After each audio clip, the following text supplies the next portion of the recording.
제가 음소거를 하겠습니다.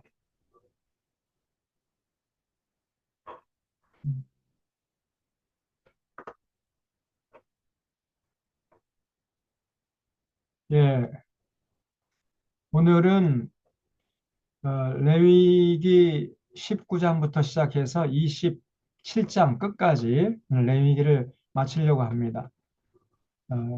그래서 레위기가 성경 전체의 축이라고 그랬죠. 성경 전체의 축. 레위기를 알아야 이제 역사서가 보이고 예언서가 이해가 돼요. 왜 하나님께서 택한 이스라엘 백성들 사랑한다고 하면서 이스라엘 백성들 보기만 하면은 그렇게 얼굴에 분노가 가득하고 어? 그냥 이스라엘 백성들 복을 주기는커녕 왜 그렇게 참 저주를 하고 그랬는가? 왜 하나님 이스라엘 백성들만 보기만 하면 얼굴이 그냥 불그락 푸르락 했는가? 왜 하나님께서 이스라엘 백성들에게 선지자를 보내 가지고 그렇게 심판을 예언했는가? 그 이유를 레위기서를 이해를 해야 이해가 되는 거예요. 왜냐하면 우리 하나님은 레위기서에 약속한 대로 이 역사를 이끌어 가셨거든요. 그래서 레위기서가 역사서를 이해할 수 있는 그 기초가 되는 것이고요. 예언서가 이해가 되고 그러면 이제 구약 성경이 이해가 되죠.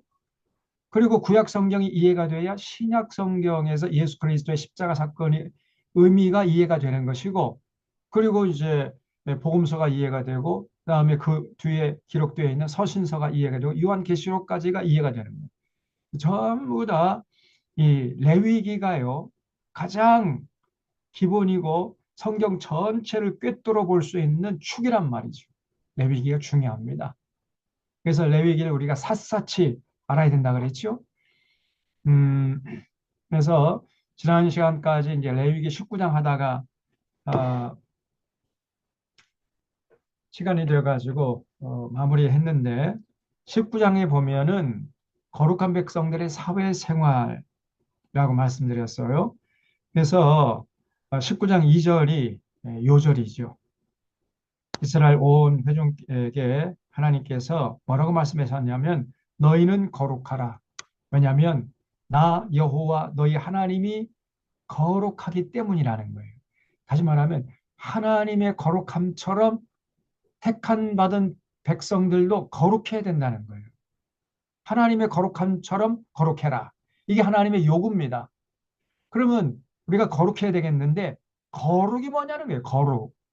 거룩의 개념은 여러분 교회 안에서 예배 많이 드리고 기도 많이 하고 찬양 많이 하고 헌금 많이 바치고 그런 것이 아니에요.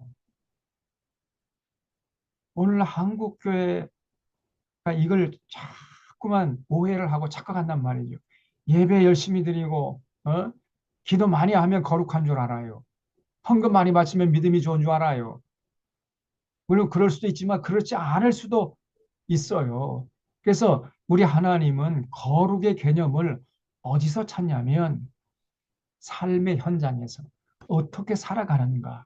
삶의 현장에서 하나님께서 명령하신 규례와 법도를 따라 살아가는가 아닌가 이거를 보시면서 판단하시는 거예요. 하나님의 법도와 규례와 명령을 따라서 살아가는 것을 보고 하나님이 거룩하다 하시는 겁니다. 삶의 현장에서 다시 말하면 세상 사람들은 하나님을 알지 못하는 세상 사람들은 자기 멋대로 자기 욕심대로 자기 감정대로 자기 소견에 오른 대로 자기 하고 싶은 대로 그렇게 하잖아요. 아니면은 뭐 습관대로 전통대로 이렇게 하고 살아버리죠. 예?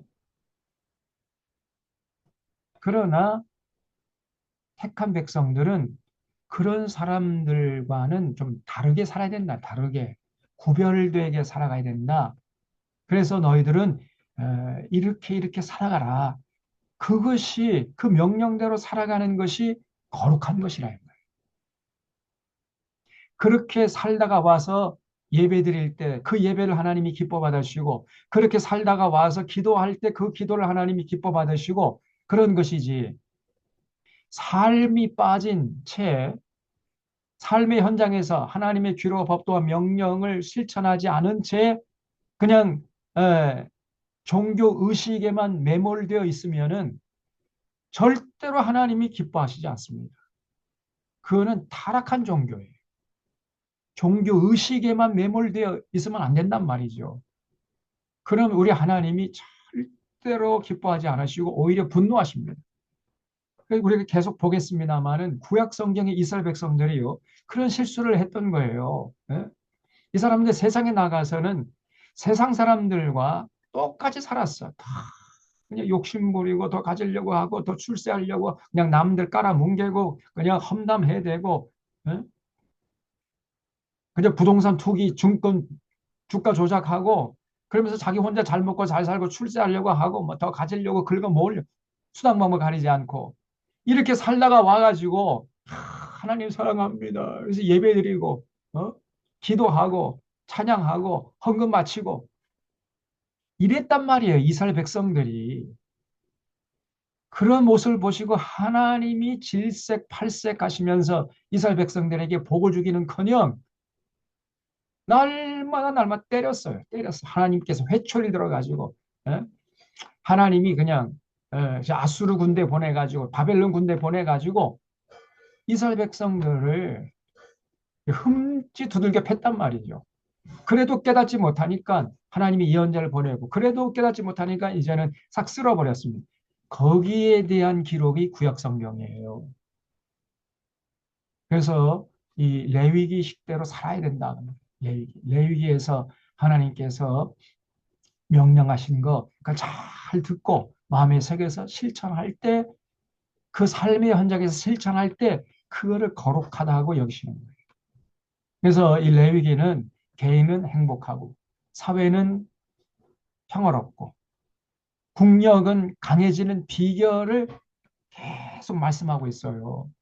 그래서 이걸 지킬 때 이스라엘 역사 속에서 반드시 개인은 행복하고 사회는 평화롭고 국력은 강했습니다. 그래서 어떤 이방 군대가 쳐들어오지 못했어요. 그러나 이 레위기에 하나님의 규례와 법도와 명령을 지키지 않으면 개인은 불행해져요. 그리고 사회는 불안해져. 국력은 약해져요. 그러니까 나라가 흔들흔들 하다가 이제 이방 군대가 쳐들어와 가지고 식민지로 전락되는 이런 비참한 역사를 기록했던 것입니다. 그래서 이런 신앙의 패러다임은 구약 시대나 오늘 이 신약의 시대나 똑같습니다. 예수 믿는 게 다른 게 아니고요. 예수님의 은혜로 하나님과 관계가 회복되어서 이제 구원받은 하나님의 백성들은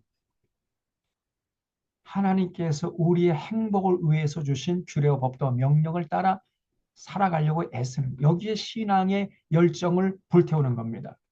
그것이 거룩한 거예요. 그것이. 삶의 현장에 나가서 세상 사람들은 다 세속적으로 더 속물 인간으로 이렇게 살아가는데 그런 사람들의 분위기에 휩쓸리지 않고 예수님께서 구약성경 완성된 율법을 우리에게 제시했잖아요.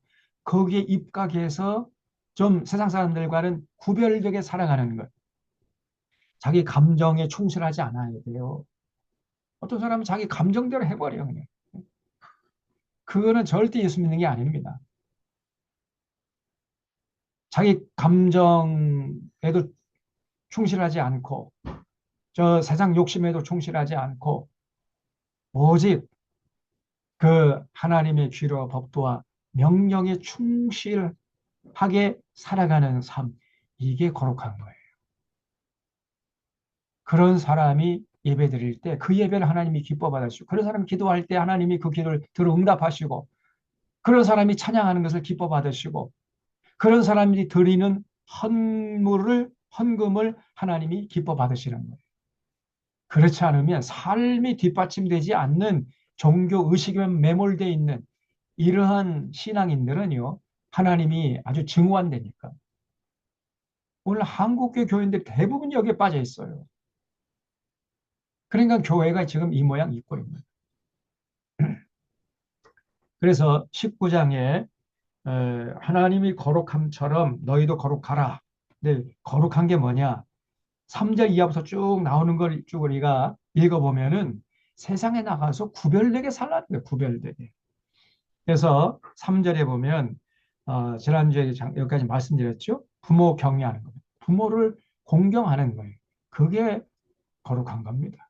다른 거 아니에요. 또 안식일을 지키는 것, 이게 거룩한 것이고, 또 헛된 것을 향하지 말며 너희를 위하여 신상들을 우상 숭배하지 않는 것, 이게 거룩한 것이죠.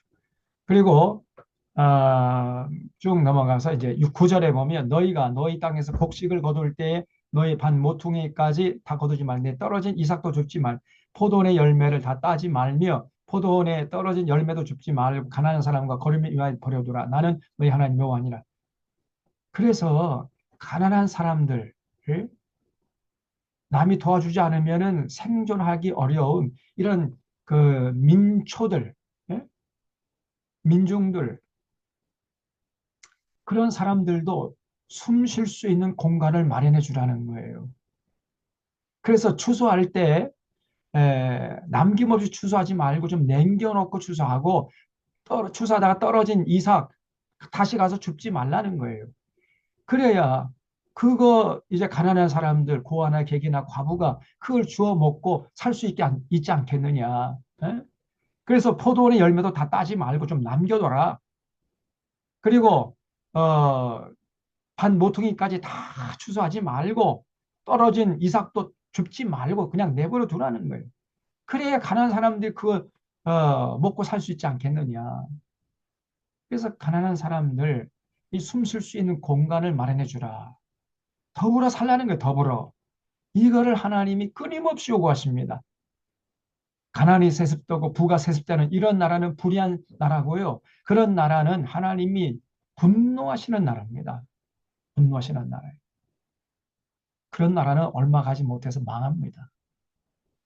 그런 놀랍게도 참으로 안타깝게도 지금 이 대한민국이 전 세계에서 빈부격차가 가장 급격하게 심화되는 나라가 대한민국이에요. 빈부격차가 가장 심한 나라는 미국입니다. 미국. 미국이 1등이에요. 그리고 빈부격차가 가장 심하게 진행되고 있는 나라 1등이 대한민국입니다. 과거에는요, 가난한 사람도 서울대학 들어갈 수 있었습니다. 그래서 개천에서 용이 날 수 있었습니다. 그러나 지금은 절대 그런 게 이런 일이 안 일어나요. 그래서 아버지의 재력과 어머니의 치맛바람과 할아버지의 뭐 어떤 무슨 지원 뭐 이런 것이 있어야 그러니까 아버지의 재력, 그다음에 엄마의 정보력, 할아버지의 뭐 권력 뭐 이런 게 있어야 요즘에는요 서울대 의대, 서울대 법대 간다는 거예요. 이런 일들이 시중에서 지금 돌고 있잖아요. 이런 나라. 그래서 끊임없이 지금 빈익빈 부익부 현상이 심화되고 있는데 게다가 저 윤석열 이 정권이 끊임없이 이 빈부 격차를 더 심화시키는 정책만 지금 펴고 있습니다. 그러니까 이 나라를 지금 망조들린 쪽으로 끌고 가고 있는 거죠. 정말 큰일입니다. 이제 부자들 세금 다 깎아가지고 그 저 재벌들 법인세 다 깎아주고 그리고 예산 부족하니까 이제 서민들에게 돌아갈 예산 다 깎아버리고 이런 짓을 하고 있습니다. 지금 이 하나님의 명령을 정면으로 위배하고 있고 도전하는 게 저기 윤석열 정권이에요. 그래서 가난한 자들을 좀 배려해줘라. 그들이 살아갈 수 있는 공간을 마련해줘라. 그렇게 하나님이 명령하셨는데 당시 이스라엘 백성들도 그 이 명령을 폐기쳐 버렸고 그러다가 망해버렸거든요. 그런데 오늘 대한민국 그렇습니다. 그런데 한국 교회가 거기에 대해서 이런 방구 말이 없어요. 네. 하나님의 명령에 입각해서 잘못된 정치권들 향해서 그러면 안 된다고 준엄하게 꾸짖어야 할 건 아닙니까? 그런데 오히려 짝짝 좀 같이, 아, 잘한다, 잘한다. 특별히 대형 교회, 이 목사 장로, 이 교인들은 자기들은 좋거든요. 그 사람은 부자니까 세금 깎아주니까 지금 살판 났어요. 그러니까 이 한국 교회가 오히려 하나님의 명령을 정면으로 지금 짓밟고 있는 거죠. 그리고 11절에 도둑질하지 말며 속이지 말며 서로 거짓말하지 말. 너희는 내 이름으로 거짓 맹세함으로 내 하나님 이름을 욕되게 하지 말라. 이렇게 하지 말라는 거 하지 않는 거 이게 거룩한 거예요.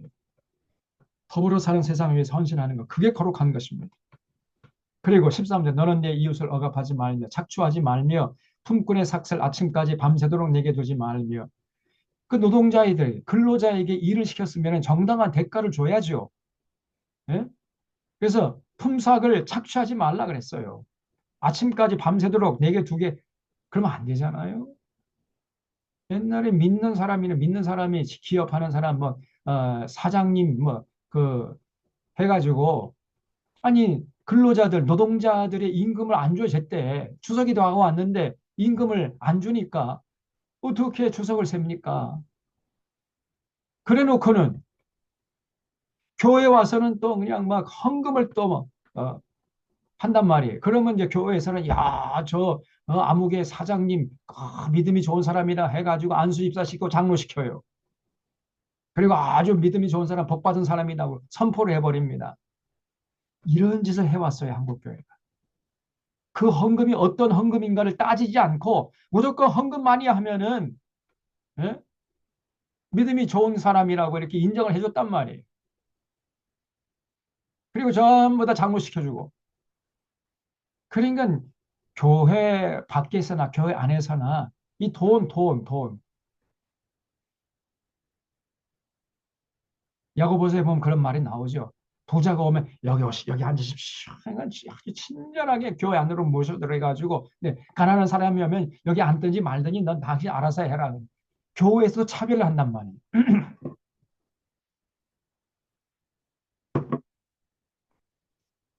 그 야고보 사도가 절대로 그렇게 하지 말아라. 그 아주 타락한 교회라는 거예요. 교회에서도 무슨 돈 많은 사람들, 높은 자리에 앉은 사람, 이런 사람들이 세도를 부린단 말이에요. 교회 안에서도 지금. 이런 모습은 절대로 하나님 기뻐하시는 모습이 아닙니다. 그래서 어, 이웃을 억압하지 말고 착취하지 말고 품꾼의 삭슬 빨리 줘야 돼. 아침까지 밤새도록 내게 있게 하지 말아라. 또 너는 귀먹은 자를 저주하지 말고 맹인 앞에 장애물을 놓지 말고 내 하나님을 경외하라. 이렇게 살아가는 것이 그게 거룩한 겁니다. 또 너희는 재판할 때 불의를 행하지 말며 가난한 자의 편을 들지 말며 세력 있는 자라고 두둔하지 말고 공의로 사람을 재판해라. 공정하게 재판하는 것 그게 거룩한 거예요. 판사가 좀 뇌물 받아 먹고 자기에게 뇌물 갖다 준 사람 죄가 있어도 죄가 없다 해버리고 뇌물 갖다 주지 않으면 죄가 없어도 죄 있다 해버리고 공정하지가 못하잖아요 지금. 예? 이 대한민국이란 이 법정이 이 검사들은 말도 못하고요. 판사들도 이 공정하지가 않아. 그래서 절대 재판할 때 불이행하지 말아라. 또 가난한 자의 편이라고 또 무조건 들면 안 되고 또 세력 있는 자라고 두둔하지 말고 공의로 사람을 재판해라. 좌로나 우로나 치지 말고 공정하게 공평하게 법을 적용하라는 거예요. 여러분 이 사법부가 타락하면은 그 나라 얼마 못 가서 망해버려요. 누가 그런 사법부의 판결에 에, 수용하겠습니까? 불만이 이렇게 나오지요. 그러면 이 법 질서가 이게 무너지가 버리면요 나라의 그 근간이 흔들려 버립니다. 그럼 그런 나라는 얼마 못 가서 망해버려요. 그 역사의 교훈이에요. 그래서 정말 이 재판정에서는 공정하게 해야 돼, 공정하게. 근데 지금 불행하게도 대한민국 공정하지 않습니다. 돈 있는 사람에게는 너무 호의적이고, 예? 만민이 법 앞에 평등하다? 새빨간 거짓말이에요. 서민에게는 그냥 죽어라 죽어라 하고 권력자들, 돈 있는 사람들은 전부 다 미꾸라지처럼 다 빠져나갑니다. 저 김건희 보세요. 저 주가 조작하고 저렇게 명품백을 받았다는 것이 온 국민이 다 보고 있는데도 검사가 단 한 번도 소환 수사하지 않습니다. 그리고 그냥 온갖 명분을 내세워 가지고 무죄다 이렇게 선포해 버리잖아요. 이런 놈의 나라, 이거는 이게 정상적인 나라가 아닙니다. 그래서 이 검찰 이놈들을 정말로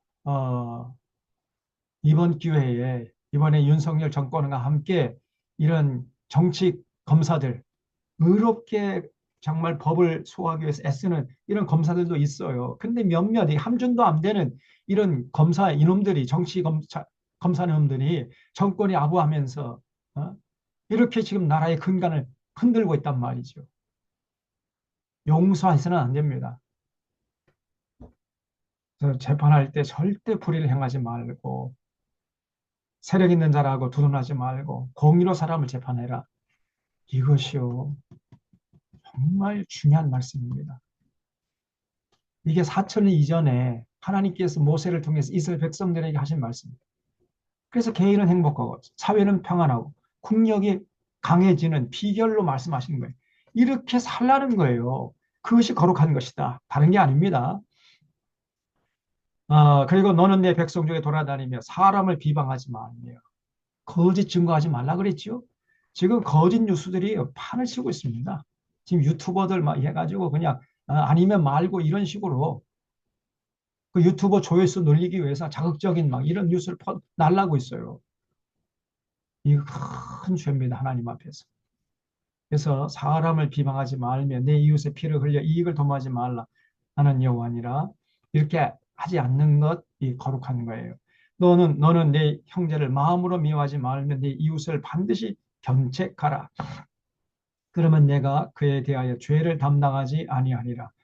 형제가 잘못한 거 있으면 조용히 찾아가서 그 잘못을 지적해 주라는 거예요. 네? 그러면 그에 대한 죄를 너는 아, 책임이 없다는 거죠. 그리고 원수를 갚지 말며 동포를 원망하지 말라 그랬잖아요. 줄 쳐주십시오. 원수를 갚지, 동포를 원망하지 말라. 지금 남과 북이 서로 치고받고 총칼을 들이며 싸운 지 70년 지났잖아요. 이제 그만 서로 화해할 때도 되지 않았습니까? 끊임없이 전쟁하자는 거예요. 저 윤석열 저놈이. 동포를 미워하는 죄가 이거 얼마나 큰 죄인지 알 수가 없습니다. 우리가 이 강대국의 이념 전쟁에 휘둘려 가지고 서로 아무런 우리가 5천 년 같이 살아온 동포인데 동포들끼리 서로 총칼을 겨누고 서로 치고받고 싸우고 죽였잖아요. 이제 그런 역사에서 벗어날 때가 됐는데 아직도 저 윤석열 저놈은 미국과 일본의 앞제비 노릇하면서 끊임없이 동포를 미워하게 하고 증오하게 하고 그냥 핵전쟁도 불사하겠다고 하고 저게 아주 미친놈이죠 저놈이. 저게 마귀 앞잡이입니다. 저는 그 죄는 하나님 앞에 절대로 용서받지 못해요. 그래서 원수를 갚지 말고 동포를 원망하지 말아요. 이제 화해를 하라. 그래서 빨리 종전 선언하고 평화 협정 맺어 가지고 남과 북이 평화 공존, 평화 교류, 평화 통일의 길로 가야지요. 이게 하나님의 뜻입니다. 놀랍게도 한국 교회가 이걸 원치 않아요.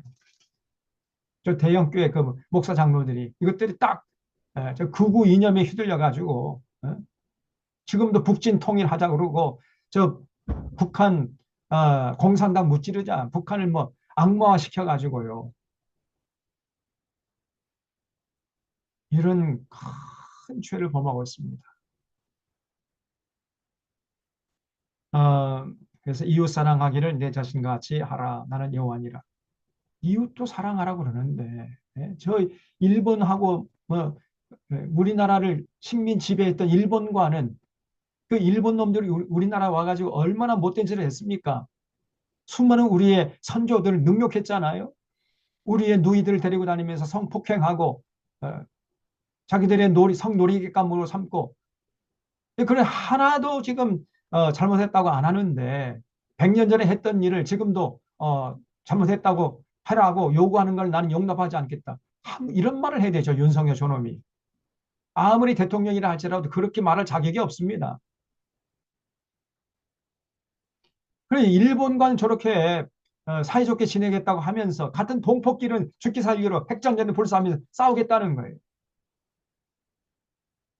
저놈이 미친놈이죠, 저놈이.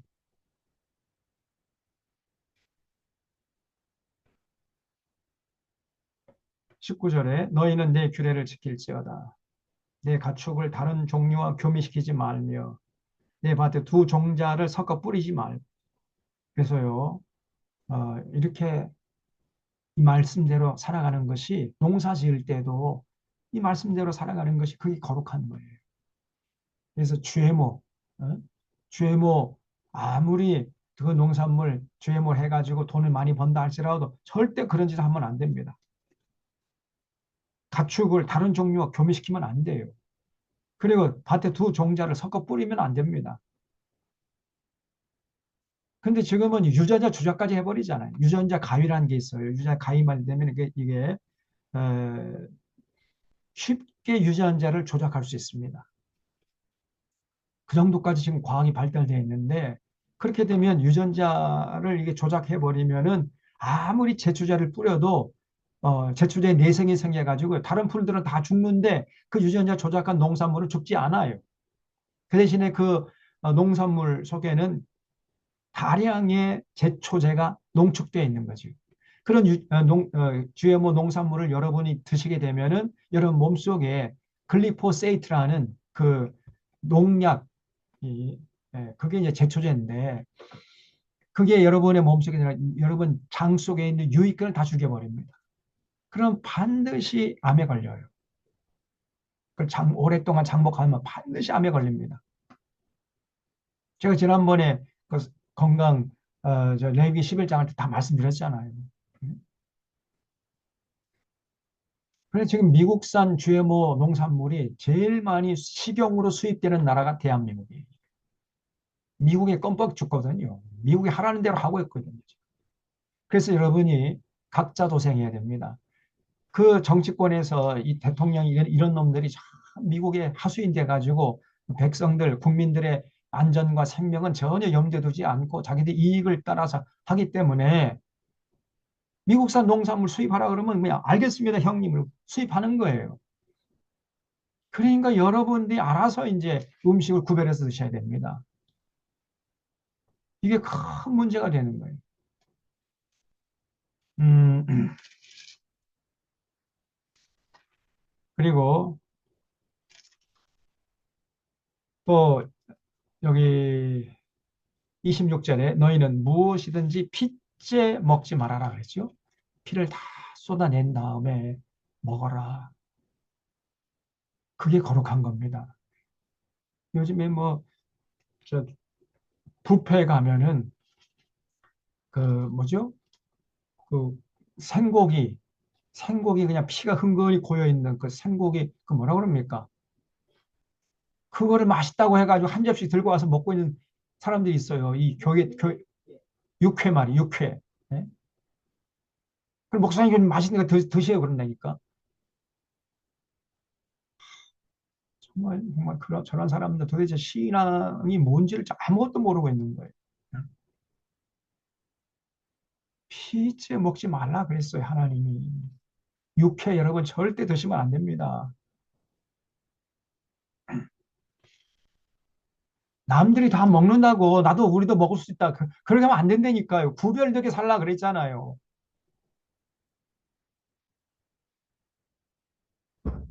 피째 먹지 말며 점치지 말고 우리 요즘에요. 이 안수집사, 권사, 장로들이 또 목사들도 그래. 무슨 중요한 일을 결정할 때 점쟁이 찾아갑니다. 점쟁이 찾아가지고 그 점을 본다니까 기가 막힙니다. 정말. 요즘 정치인들은요, 어떤 중요한 결정을 할 때 점쟁이 찾아가는 것이 이게 거의 상식이 돼 있어요. 얼마 전만 해도 다 그랬습니다. 지금 저 서울에 저 술이 넘어가지고 저쪽에 미아리 쪽에 가면요 점집이 얼마나 많은지 알 수가 없어요. 전부 다 이 정치인들이 와가지고 점치러 오는 거예요. 근데 거기 뭐 개중에 이 장로 권사들도 많아. 정말 기가 막힙니다. 점치지 말며 술법을 행하지 말며 머리카락을 둥글게 깎지 말며 수염 끝을 손상하지 말며 죽은 자 때문에 너희의 살에 문신하지 말 문신하지 말라 그랬어요. 여러분 우리 몸이 무슨 도화지입니까? 왜 자꾸 거기에 그림을 그려요? 지금 운동선수 같은 데 보면 저 팔에다가 그냥 몸에다가 문신하고 있지요. 타투라고 해가지고. 예. 절대 그런 짓 하지 말라 그랬어요. 너희의 살에 문신하지 말며 문의를 놓지 말아라. 예. 자꾸 참 그러면서 교회 나와가지고 하나님 사랑한다고 찬양하고 온몸에 문신 다 돼 있어요. 미국의 무슨 신사도 중에 한 사람이라고 하는 이런 사람이 보면요. 몸에 문신하고 다니면서 자기 목사라고 하면서 하나님 찬양하고 이럽니다. 대형교회 그 강사로 많이 청빙다고 다니고 있어요. 대한민국에 한국에 그 대형교회마다 그런 그 신사도 계열의 목사들을 전부 다 청빙해가지고 무슨 부흥회 한다고 그러고 앉아 있어요. 마약 중독자 그런 사람 그리고 뭐 여기다가 막 문신을 해가지고 그런 사람들이 신사도라고 해가지고 돌아다니고 있습니다. 이게 한국 교회가 교회가 아니에요, 이게.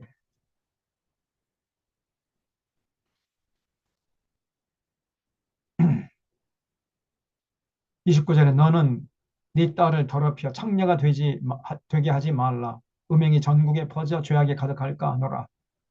절대로 이런 짓 하지 않는 것이 거룩한 겁니다. 31절에 너희는 신접한 자와 박수를 믿지 말. 박수는 남자 무당이죠. 저 천공 같은 거. 이 천공 밑에 이제 김건희라고 그러죠. 김건희 자기는 점쟁이 수준이 아니라는 거예요. 점쟁이보다 한 단계 높다. 무슨 건진법사나 천공 그 밑이라는 거예요. 자기가. 저 김건희라는 여자가요. 저 귀신 들린 자입니다. 저게. 여러분 만만히 보면 안 돼요. 뭐 두려워할 필요는 없지만은 보통 여자가 아닙니다. 그냥 정상적인 여자가 아니라니까요. 귀신 들린 여자입니다. 저게. 어, 그래서 그런 자들 잊지 말고 가까이 하지 말라는 거예요. 신접한 자, 박수, 남자 무당, 여자 무당 이런 것들 다른 데 보면요. 약간 좀 이따가 보겠습니다만 때려 죽이라 그랬어요. 돌로 쳐 죽여라. 이런 점쟁이들은 돌로 쳐 죽여라 그랬어요. 너희 가운데 악을 제거하라 그랬어요. 그들을 추종하여 스스로 더럽히지 말라. 나는 너희 하나님 여호와니라. 너는 센 머리 앞에서 일어서고 노인의 얼굴을 공경하며 내 하나님을 경외하라. 나는 여호와니라. 그래서 어르신들을 공경할 줄 알았는데 이게 거룩한 거예요. 쭉 그래서 35절 너희는 재판할 때나 길이나 무게나 양을 잴 때 불의를 행하지 말고 공평한 저울과 공평한 추와 공평한 애와와 공평한 흰을 사용하라. 나는 너희를 인도하여 애굽 땅에서 나오게 한 너희 하나님 여호와니라. 그래서 공평한 저울 눈속임 해가지고 부당 이득 취득하면 안 된다는 거예요. 또 공평한 추도 공평하게 해야 돼요. 응? 그러니까 어, 공평한 저울과 공평한 추를 사용해서 정직하게 장사해야지 사람 눈속에 먹어가지고 저울 추를 막 이렇게 뭐 크게 하거나 작게 해가지고 부당이득 취득하고 절대 그렇게 하지 말라는 것입니다. 예, 저울과 추는 무게를 잴 때 사용하는 도구지요. 그다음에 에바나 흰 이거는 뭐냐면은 부피를 재는 도구예요. 부피. 쌀 한 대, 두 대, 뭐 이런 거죠. 그것이 이제 에바나 흰이라는 그러니까 되를 말이죠. 작게 만들어요. 그러면은 한 대가 아니라 반 대 정도. 한 대인 줄 알고 사갔는데 알고 보니까 반 대밖에 에, 안 받아오면 그거는 이제 부당이득 취득하는 게 상인이 그런 짓 하지 말라는 거예요. 오늘날도 적용해 보면은 아니 한우가 아닌데 한우라고 딱지를 붙여요. 그리고 팔아먹어. 저 미국산 쌀을 미국산 쌀 싸거든요. 싼 쌀을 수입해 가지고 이걸 국산 쌀이다 해가지고 다 포장만 바꿔가지고요. 팔아먹는. 그 눈속이 많은 거죠. 응? 고기도 우리 바다에서 잡힌 고기는 좀 비싸니까 저 일본에서 수입한 저 일본 바다에서 수입한 그 고기 그 사람들이 잘 안 사 먹으니까 그 방사능에 오염됐다 해가지고 그 일본산 어류를 수입해가지고 딱 국산 어류다 해가지고 팻말만 딱 바꿔서 팔아먹는 이런 짓 하지 말라는 겁니다. 정직하게 장사는 정직하게. 그다음에 20장에서는 그래서 여기 19장에서 제시한 대로 살아가는 것, 삶의 현장에서 그것이 거룩한 거예요. 그런 삶이 뒷받침되지 않는 채 그냥 종교 의식에만 매몰되어 있으면 절대로 하나님께 거룩하다는 평가를 받지 못합니다. 그다음 20장에서 반드시 죽여야 하는 죄악들, 아까 제가 말씀드렸죠. 여기 6절 보면요. 접심을 한 자와 박수무당, 이 점쟁이들 돌로 쳐 죽이라는 거예요. 그런 반드시 죽이라는 겁니다. 네? 그래서 6절 보면 음란하게 따른 자에게는 내가 진노하여 그를 그의 백성 중에서 끊으리니 너는 스스로 깨끗하게 하여 거룩할지어다 나는 너의 하나님 여호와니라.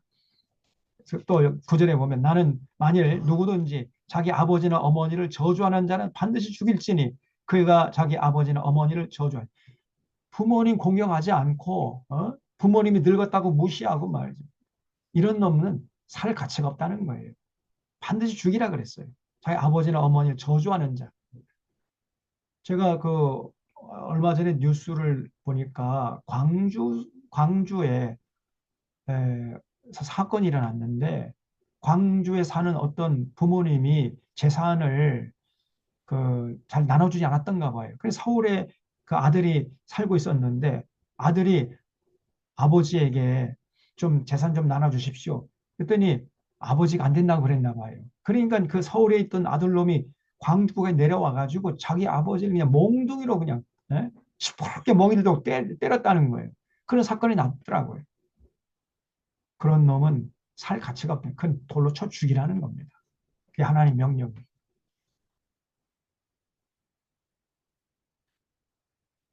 그래서 자기 아버지나 어머니를 저주하는 자는 반드시 죽일지니 그는 자기 아버지나 어머니를 저주하였은지 그 피가 자기에게로 돌아가리라. 누구든지 남의 아내와 간음하는 자는 곧 그 이후의 아내와 간음하는 자는 그 간부와 음부를 반드시 죽일지니라. 누구든지 그의 아버지의 아내와 동침하는 그의 아버지의 하체를 범하였으면 둘 다 반드시 죽일지니 그들의 피가 자기에게도 돌아가리라. 누구든지 그의 며느리와 동침하거든 둘 다 반드시 죽일지니 그들이 가증한 일을 행하였습니다. 쭉 넘어가서 그러니까 성적인 타락에 대해서 하나님이 아주 굉장히 엄하게 경고하시는 거예요. 전부 다 그런 내용입니다. 이게 20장이 성적 타락한 것들 살리지 말라. 그렇게 말씀하세요. 어, 쭉 넘어가서 여기 22절에 너희는 나의 모든 규례와 법도를 지켜 행하라. 그리하여야 내가 너희를 인도하여 거주하게 하는 땅이 너희를 토하지 아니하리라. 그래서 이렇게 하나님께서 명령하신 것을 지킬 때 가나안 땅에 정착해서 계속 거기서 살 수 있다는 거예요. 만약에 이걸 지키지 않으면은 하나님이 주신 그 젖과 꿀이 흐르는 가나안 땅에서 오래 살지 못하고 쫓겨난다는 거예요. 그걸 하나님이 아주 엄하게 경고하셨습니다. 그래서 이 역사서 이제 여호수아부터 쭉 살펴보게 되면 이스라엘 백성들이 이 언약을 지켰을 때는 가나안 땅에서 진짜 젖과 꿀이 흐르는 그런 복을 누리면서 살았어요. 그러나 이 언약을 지키지 않으면은 결국은 이방 군대에 쳐들어와가 식민지로 전락해가지고 이스라엘 백성들이 복 받기는 그냥 맨날 저주받았어요. 그걸 우리가 이제 역사서를 통해서 확인할 수 있고 예언서를 통해서 확인할 수 있는 것입니다. 음, 그래서 이 규례와 법도를 지켜 행하여야 내가 너희를 인도하여 거주하는 땅이 너희를 토하지 아니하리라. 너희를 인도하여 거주하게 하는 땅, 그럼 가나안 땅이죠. 그래서 너희는 내가 너희 앞에 쫓아내는 족속의 풍속을 따르지 말라. 그들이 이 모든 일을 행함으로 내가 그들을 가증히 여기노라. 그래서 여러분 이 애굽의 풍속이라든가 가나안의 풍속 절대 따르면 안 된다는 거예요. 이거는 사람이 사람답게 살 수 있게 만들어주는 풍속이 아닙니다. 이거는 개돼지만도 못하게 사람을 살게 만드는 그런 풍속이기 때문에 절대로 그런 풍속 따르지 말아라. 하나님께서 엄히 경고하시는 거예요. 음, 그래서 여기 24절에 내가 전에 너희에게 이르기를 너희가 그들의 땅을 기업으로 받을 것이라 내가 그 땅 곧 젖과 꿀이 흐르는 땅을 너희에게 주어 유업을 삼게 하리라 하였노라. 나는 너희를 만민 중에서 구별한 너희의 하나님 여호와이니라. 너희는 짐승이 정하고 부정함과 새가 정하고 부정함을 구별하고 내가 너희를 위하여 부정한 것으로 구별할 만한 짐승이나 새나 땅에 기는 것들로 너희 몸을 더럽히지 말지니라. 너희는 나에게 거룩할지어다. 이는 나 여호와가 거룩하고 내가 또 너희를 나의 소유로 삼으려고 너희를 만민 중에 골반하였습니다. 남자나 여자가 잡신하거나 박수무당이 되거든 판을 죽이라. 이거 나오지요? 이 점쟁이들은 살려주지 말고 죽이라는 거예요. 그 돌로 그를 치라. 그들의 피가 자기들에게로 돌아가리라. 그래서 20장에 보면 반드시 죽여야 하는 죄악들. 그게 뭐냐면은 우상 숭배자들, 점쟁이들, 그리고 성적 타락한 자들, 이런 자들을 죽이라는 거예요. 21장에 보면은 거룩한 제사장 처신 규례가 나옵니다. 그래서 제사장이요, 처신을 잘해야 되겠죠. 제사장이 당시에 최고의 리더인데 리더가 타락해버리면 공동체가 어떻게 되는 겁니까? 그래서 제사장은요, 절대로 함부로 행동하거나 함부로 말하거나 이렇게 해서는 안 된다. 처신을 잘해야 돼요, 제사장들이. 그래서 여기 21장 1절에 보면 여호와께서 모세에게 이르실 때 아론의 자손 제사장들에게 지금 하는 말이에요. 그의 백성 중에서 죽은 자를 만짐으로 말미암아 스스로를 더럽히지 말려니와 그의 살부치인 그의 어머니나 아버지나 그의 아들이나 그의 딸이나 그의 형제나 출가하지 않은 처녀인 그의 자매로 말미암아 몸을 더럽힐 수는 있느니라. 제사장은 그 백성의 어른인즉, 그렇죠? 제사장이 지도자이기 때문에 자신을 더럽혀 속되게 하지 말라는 겁니다.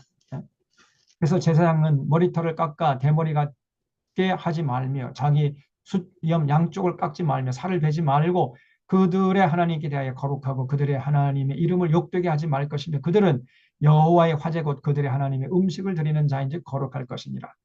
하나님 앞에 진설병을 진설해 놓는 성소에서 일해야 될 사람들이기 때문에 제사장이 거룩해야 된다는 거예요. 그리고 그래서 때문에 그들은 부정한 창녀나 이혼당한 여인을 취하지 말라는 거예요. 그래서 제사장이 처신을 잘해야 됩니다. 10절에 자기의 형제 중 관유로 부음을 받고 위임되어 그 예복을 입은 대제사장은 특별히 대제사장은요 제일 높은 사람 아닙니까? 그의 머리를 풀지 말며 옷을 찢지 말고 어떤 시체든지 가까이 하지 말지니 그 부모로 말미암아서도 더러워지게 하지 마. 심지어 부모가 돌아갔을지라도 그 돌아가신 부모의 시신을 만들지 말라는 거예요. 그 성소에서 나오지 말며 그의 하나님의 성소를 속되게 하지 말라. 이는 하나님께서 성별하신 관유가 그 위에 있음이니라. 나는 여호와니라. 그는 처녀를 데려다가 아내를 삼을지니 과부나 이혼당한 여자나 창녀짓을 하는 더러운 여인을 취하지 말고 자기 백성 중에서 처녀를 취하여 아내를 삼아 그의 자손이 그 백성 중에서 속되게 하지 말지니 나는 그를 거룩하게 하는 여호와입니다. 그래서 제사장이요 순수하고 순결하게 그리고 처신도 잘 해야 된다는 거죠. 그 다음에 21장에서는 거룩한 제사 했고 22장에서는 그런 이 제사장들이 먹을 수 있는 음식에 대해서 언급하고 있습니다. 이걸 거룩한 음식이라고 그러는데 거룩한 음식이 뭐냐면은 하나님 앞에 바쳐진 그 제물이라든가 그 떡 있잖아요. 그 진설병을 12개 만들어 가지고 6개씩 두 줄로 이렇게 진설했다가 일주일이 지나면 그걸 걷어내 가지고 그걸 누가 먹어요? 제사장이 먹으라는 거예요. 제사장이. 그래서 그 제사장이 그 거룩한 음식을 먹을 수 있는데 또 누가 먹을 수 있느냐? 그 제사장의 식솔들, 그 제사장 집에 살고 있는 아내나 또 아들이나 딸이나 그 남종이나 여종도 먹을 수가 있겠죠. 그러다가 만약에 딸이 다른 집안으로 시집을 갔어요. 그러면 그 딸은 먹으면 안 된다는 거예요.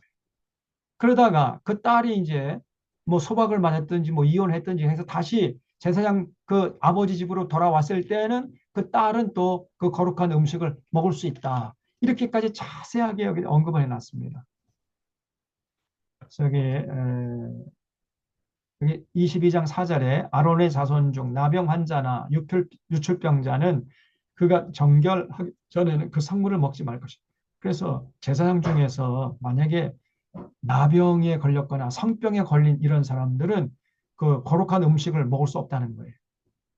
또 시체의 부정에 접촉된 자나 설정한 자나 무릇 사람을 부정하게 하는 벌레에 접촉된 모든 사람과 무슨 부정이든지 사람을 더럽게 할 만한 것에 접촉된 자, 곧 이런 것에 접촉된 자는 저녁까지 부정하니 그 몸을 물로 씻지 아니하면 그 성물을 먹어서는 안 된다. 해질 때에야 정하리니 그 후에야 그 성물을 먹을 것이니라. 또 10절에 일반인은 성물을 먹지 못할 것이며 제사장 객이나 품꾼도 다 성물을 먹지 못할 것이니 그러나 제사장이 그의 돈으로 어떤 사람을 샀으면 그러면 이제 그 집에 종으로 팔려온 그 사람은 먹을 수 있다는 거예요. 그것을 먹을 것이며 그의 집에서 출생한 자도 그렇게 하여 그들이 제사장의 음식을 먹을 것이며 제사장의 딸이 일반인에게 출가했으면 거제의 성물을 먹지. 일단 시집 가면은 거룩한 음식은 먹을 수 없다는 거예요. 근데 만일 그가 과부가 되든지 이혼을 당하든지 자식이 없이 그 친정에 돌아와서 젊었을 때와 같으면 그는 그의 아버지의 몫의 음식을 먹을 것이나 일반인은 먹지 못할 것이다. 그래서 일반 사람은 절대 못 먹지만은 제사장의 가족들은 먹을 수 있다. 제사장 집에 사는 종들도 먹을 수 있다. 이렇게까지 자세하게 언급을 해놨어요.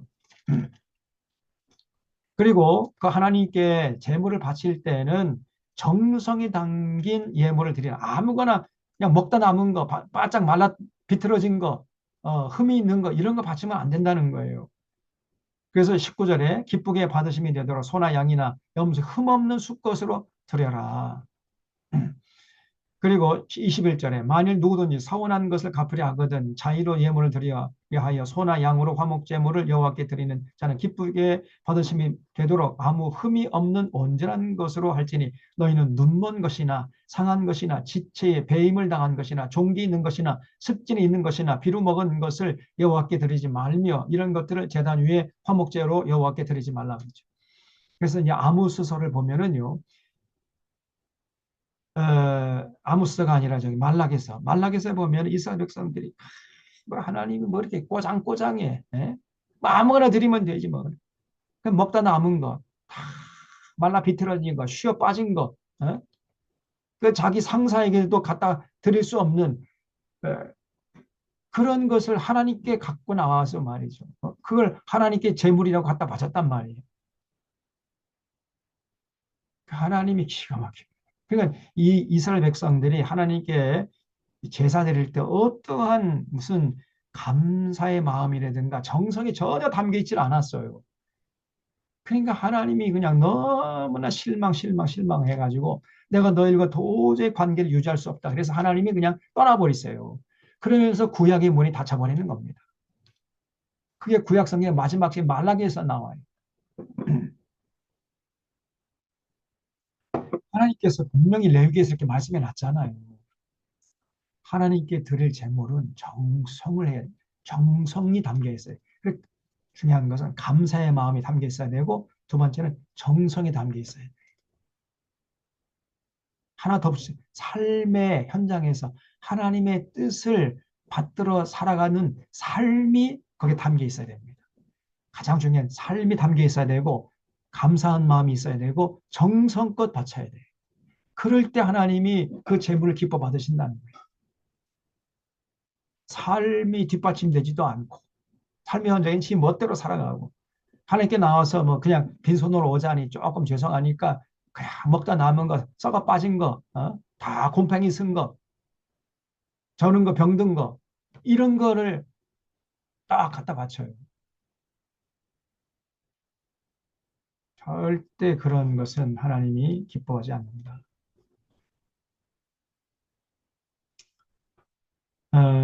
그래서 근데 이제 요 말씀을 당시에 이제 예수님 당시에는 또 이거를 또 요 하나님의 명령과 규례를 또 악용해 가지고 당시 제사장들이요. 그 봐라. 저는 거 병든 거, 흠이 있는 거, 그걸 하나님께 제물로 바치면 안 된다. 그래 가지고 뭐 전국에서 이제 예루살렘에 와 가지고 제사 드릴 때 집에서부터 제물을 갖고 오면 그 뭐 예루살렘으로 오다가 뭐 한 달 걸리고 뭐 그랬을 거 아닙니까? 한 달 걸리고 뭐 좀 빠른 데는 뭐 한 일주일 걸린다 하더라도 재물을 갖고 오다가 보면은 뭐 털이 빠지고 또 그 뭐 양이나 소를 몰고 오다 보면은 그 뭐 좀 발이 또 겹질려지고 뭐 발이 또 저는 거 있을 수 있잖아요. 그러니까 그런 거를 또 하나님께 제물로 바치면 안 된다. 그래가지고 당시에 예수님 당시에 제사장들이 상인들과 결탁해가지고 성전 안에서 파는 제물로만 제사 드릴 수 있다. 이렇게 법을 만들었어요. 그래가지고 그 상인들에게 독점권을 줘가지고 그 대신에 이제 제사장들은 상인들에게 이제 뇌물 받아 먹고 그러니까 제사장과 상인들이 결탁됐던 것이에요. 그래서 울며 겨자 먹기로 비싼 값을 주고 성전에서 파는 제물을 사가지고 제사를 드렸단 말이에요. 그런 모습을 보시고 예수님께서 그냥 막 예루살렘 성전 들어가지고 그 회초리를 그냥 흔들면서 이놈들이 만민이 기도하는 집을 강도의 소굴로 만들었구나. 그러면서 성전을 청결케 하셨지요. 그런 모습이 여러분 복음서에 나오잖아요. 요 구절의 근거에서 한 겁니다. 하나님께서 선한 목적으로 정말 삶이 담긴 제물을 바치고 그리고 감사함으로 정성껏 드려라. 그래야 하나님이 기뻐 받으신다. 이렇게 말씀을 해놓으니까 이걸 악용해가지고 당시 제사장들 상인들과 결탁해가지고 제사 드리는 사람들이 호주머니를 노렸단 말이에요. 네, 이런 모습들이 오늘날 한국 교회 안에서도 여전히 반복되고 있습니다. 그래서 여러분 잘 우리가 지혜롭게 행동을 해야 돼요. 그다음에 23장에서는 거룩한 절기들 그래서 반드시 이 절기들을 기억하고 지키라는 거예요. 첫 번째 23장에 보면은 3절에 안식일을 기억하여 지키라는 안식. 엿새 동안은 일할 것이고 일곱째 날은 쉴 안식일이니. 그래서 안식일을 기억. 안식일 아무 일도 하지 말고 쉬라는 겁니다. 우리를 위한 거예요. 그래야 우리가 원기를 회복해가지고 또 다음 한 주간을 열심히 일할 수 있잖아요. 그리고 안식을 기억하여 지키라는 것은 철저히 하나님의 명령에 순종하면서 살겠습니다. 세상 부귀영화 욕심 부리지 않고 하나님의 명령에 살겠습니다라는 의지의 발로예요. 의지의 편으로 반드시 지키라는 것입니다. 그래서 오늘날 우리는 주의를 지킨다는 게 쉼을 통해서 우리 원기를 회복하는 차원이 가장 중요한 것이두 번째는 세상 물질 문화에 휘둘리지 않겠다는 의지의 발로 항상 우리가 주일에는 어떤 일도 하지 않는 거예요. 6일 동안에 생업으로 산동안 거 다 내려놓고 하나님께 예배드리면서 세상 물질 문화, 세상 부귀영화, 세상 출세에 내 절대로 마음 뺏기지 않고 하나님 사랑하고 하나님 뜻을 받들어 살겠습니다. 그런 마음을 다시금 마음속에 간직하는 그런 날로 삼으라는 것입니다. 그 다음에 4절에 보면은 이제 유교절과 무교절이죠. 그래서 첫째 달, 열 나흘 날, 그는 이제 6월절이고 그 다음 날부터 일주일 동안 지키는 것이 이제 무교절이에요. 그리고 9절에 보면 이제 초실절입니다. 처음으로 농사 지은 거 수확해가지고 하나님께 갖다 바치는 초실절. 그래서 여기 10절에 보면 너희는 내가 너희에게 주는 땅에 들어가서 너희의 곡물을 거둘 때 너희의 곡물의 첫 이삭 한 단을 제사장에게로 가져갈 것이요. 처음 수확한 제물을 제사장에 가서 하나님께 바쳐라. 그 다음에 15절에 보면 안식일 이튿날 곧 너희가 요제로 곡식단을 가져온 날부터 세어서 일곱 안식일의 수요를 채우고 일곱 안식일 이튿날까지 합하여 50일. 그러니까 초실절을 드린 날부터 계산해 가지고 저기 일곱 안식일을 지난 그 다음 날 그러면 77에 49 플러스 1이니까 50일째 되는 날이죠. 그걸 오순절이라고 그래요. 오순절을 지키라는 겁니다. 그래서 요거는 이제 오순절 혹은 77절이라고 그럽니다. 그 다음에 22절에 보면은 너희 땅의 곡물을 벨 때 반 모퉁이까지 다 베지 말며 떨어진 것을 줍지 말고 그것을 가난한 자와 거르미를 위하여 남겨두라. 나는 너희 하나님 여호와니라. 그래서 추수할 때 가난한 사람들을 배려하면서 추수하라는 거예요. 너 혼자 잘 먹고 잘 살려고 하지 말고 어렵고 힘든 사람도 좀 배려하면서 더불어 살아라. 이렇게 다시 하나님이 명령하시는 겁니다. 그다음에 23절에서는 이제 7월 1일 날 이거를 나팔절이라고 그래요. 왜 나팔절이냐면 그날 나팔을 부는 겁니다. 그 유대인들은 7월 1일이 신년이에요. 새해 첫날을 맞이하니까 기뻐하면서 나팔을 막 불어요. 그래서 나팔절이라고 합니다. 그래서 23절에 여기서 모세의 말씀에 이르시되 이스라엘 자손에게 말하 이르라 일곱째 달 곧 그달 첫날을 7월 1일이죠.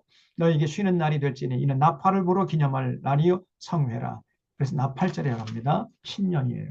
그다음에 26절에는 대속죄를 말하고 있어요. 여호와께서 모세에게 말씀하 이르시되 일곱째 달 열흘날 7월 10일이죠. 이날은 속죄일입니다. 그래서 이날 대제사장이 온 백성들 대표해가지고 지성소에 들어가서 1년 동안 지은 죄를 속함받는 날. 이걸 7월 10일이 대속죄일이에요. 그래서 28절 이날에는 어떤 일도 하지 말 것은 너희를 위하여 너희 하나님 여호와 앞에 속죄할 속죄일이 됨이니라. 이날에 스스로 괴롭게 하지 아니하는 자는 그 백성 중에서 끊어질 것이라. 그래서 절대로 이날을 일하면 안 되고 쉬라는 거예요. 그다음에 33절에서는 이제 초막절인데 34절에 이스라엘 자손에게 말하 이르라 일곱째 달 15째 날은 초막절. 그러니까 7월 15일입니다. 7월 15일은 초막절. 근데 이 초막절은 뭐냐면은 우리로 하면은 추수감사주일이에요. 추수감사절. 그러니까 1년 농사 지은 거 다 수확해가지고 창고에 저장해가지고 하나님의 그 1년 동안에 베푸신 은혜에 감사하는 절기. 이게 초막절입니다. 그래서 초막절 혹은 장막절 에, 혹은 또 수장절이라고 그래요. 수장절. 추수한 것을 다 창고에 저장했다 해서 수장절.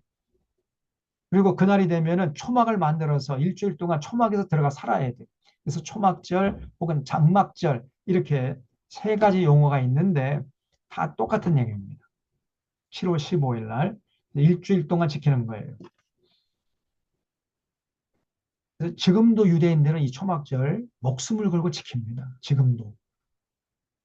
그래서 초막절이 되면은 유대인들이 절대 집안에 들어가서 안방에서 비단 이불 덮고 자지 않아요. 저 산에 올라가서 나무를 이제 해와다 가지고 해와서 얼기설기 이렇게 초막을 만들어요. 그 초막에 들어가서 잡니다. 그 마당이 있는 집은 그 마당에다가 초막을 이렇게 만들어 놓고 일주일 동안 그 초막에 들어가서 잔다니까. 그 마당이 없는 집은 이제 거실에다가 만들어 놨겠죠. 또 거실이 또 없는 집은 어떻게 됩니까? 안방에다가 초막을 만들어 놓고 거기 들어가서 자요.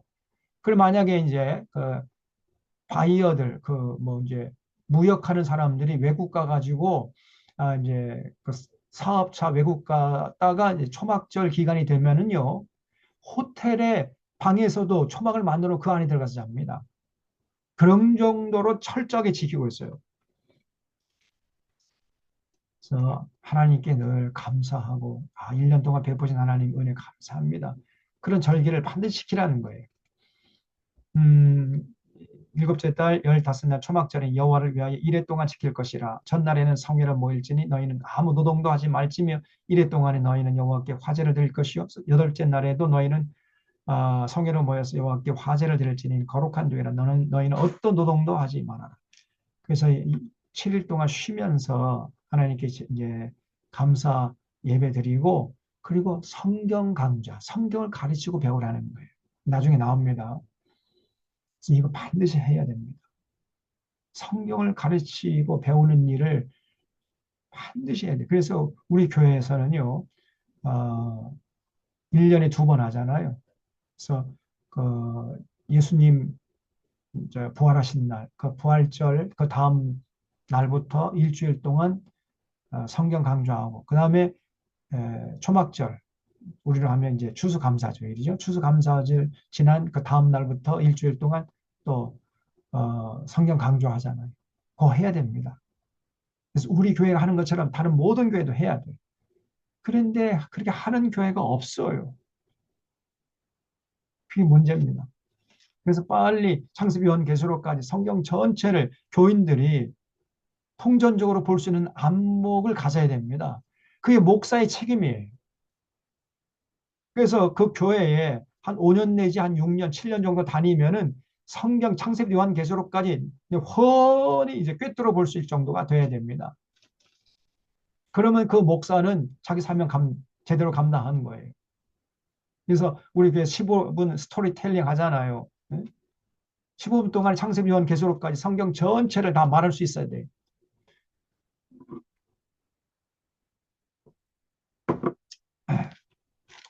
그래서 이 초막절 굉장히 중요한 절기입니다.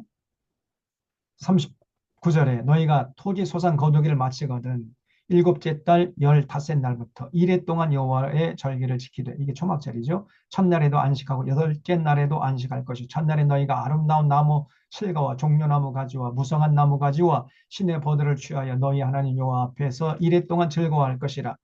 너희는 매년 이래 동안 여호와께 이 절기를 지킬지니 너희 대대 영원한 규례라. 너희 일곱째 달에 이를 지킬지니라. 지금도 이 사람들은 초막을 만들어 놓고 지키고 있어요. 너희는 이래 동안 초막에 거주하되 이스라엘에서 난 자는 다 초막에 거주할지니 이는 내가 이스라엘 자손을 애굽 땅에서 인도하여 내던 때에 초막에 거주하게 한 줄을 너희 대대로 알게 함이니라. 나는 너희 하나님 여호와니라. 자, 그래서 24장에 보면은 이제 성막과 제단 관리, 성막에 보면은 이제 성소가 있잖아요. 성소 이제 그 왼쪽에는 등대가 있다고 그랬죠. 등대에 쓸 기름을 뭘로 만들었냐면은 감람류. 요즘 우리가 하면 올리브 기름이죠. 올리브 열매를 짜면은 올리브 기름 나오거든요. 그게 이제 등대를 밝히는 기름으로 썼어요. 그래서 여기 2절에 보면 감람을 찧어낸 순결한 기름을 네 개로 가져오게 하여 계속해서 등잔불을 켜둘지며, 성소의 오른쪽에 그 등대 7가지가 뻗어나온 등대가 있다고 그랬죠. 그래서 그 감람류를 사용해 가지고 등불을 밝혀라. 아론은 회막안 증거궤 회막 밖에서 저녁부터 아침까지 여호와 앞에 항상 등잔불을 정리할지니 이는 너희 대대로 지킬 영원한 규례라. 그 다음에 5절에 보면 이제 진설병입니다. 너는 고운 가루를 가져다가 떡 12개를 매주일마다 12개를 만들어 가지고 어, 두 줄로 6개씩 진설해 놨다가 이제 일주일이 지나면 그걸 걷어내고, 그거는 제사장들이 먹으라는 거예요. 각 덩이를 10분의 2 에바라 하여 여호와 앞에 순결한 상 위에 두 줄로 한 줄에 6씩 진설하고, 너는 또 정결한 유황을 그 각 줄 위에 두어 기념으로 여호와께 화제를 삼을 것이며 안식일마다 이 떡을 여호와 앞에 항상 진설할지니 이는 이스라엘 자손을 위한 것이요 영원한 언약이라. 이 떡은 이 아론과 그의 자손에게 돌리고, 그래서 일주일이 지난 그 진설병은 아론과 그 자손, 그러니까 제사장들이 먹으라는 겁니다.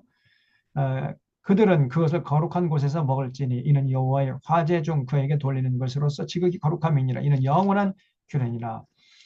그리고 여호와의 이름을 함부로 모독하잖아요. 그러면 돌로 쳐 죽이라 그랬어요. 쭉 나옵니다. 그다음에 25장에서는 안식년, 희년, 토지법, 이게 중요해요. 여러분, 안식년은 이제 출애굽한 날을 기점으로 출애굽한 해를 기점으로 해가지고 7년째를 안식년으로 지키라 그랬어요. 그래서 안식년이 되면은 농사도 짓지 말래. 그 땅도 좀 쉬게 해라. 농사를 짓지 않아야 땅이 쉬잖아요. 그리고 또 누가 쉽니까? 그 집안에 종으로 팔려온 종들도 쉴 수 있잖아요. 또 짐승들도 쉴 수 있잖아요. 농사 안 지으니까 땅도 쉬게 하고 종들도 쉬게 하고 짐승도 쉬게 하고 너도 쉬어라. 그래서 7년마다 한 번씩 안식년을 지키면서 땅의 지력도 회복시켜야 됩니다. 끊임없이 농사 지으면요, 땅의 지력을 다 뺏기잖아요.